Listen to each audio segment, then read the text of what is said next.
বুঝতেছি না। যারা আমি তোমাকে বারবার বলেছি যে স্কুল ছুটি হওয়ার মিনিমাম আধা ঘন্টা আগে তুমি স্কুলে উপস্থিত হওয়া। তুমি যদি টাইম মতো স্কুলে যেতা তাহলে আজকে আমাদের সন্তান নিখোঁজ থাকতো না।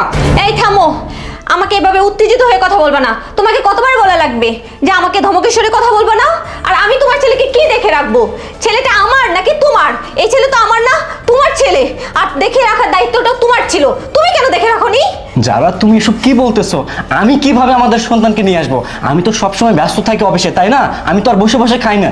তোমারই উচিত ছিল আমাদের সন্তানকে নিয়ে আসা। এই চুপ করো। তোমার কাছে বিয়ে হওয়ার পর থেকে আমাকে দাসীবাদীর মতন খাটতে হয়। আমি কি আমার বাবার বাড়িতে কখনো এত পরিশ্রম করেছি? বসে বসে খেয়েছি।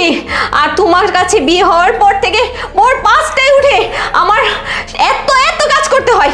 সকালবেলা উঠো, তোমার খাবার রেডি করো, তোমার বাচ্চার টিফিন রেডি করো, আবার তোমার ছেলেকে গোসল করে খাইয়ে দাইয়ে রেডি করে স্কুলে নিয়ে যেতে হয়। আমি বসে বসে খাই না।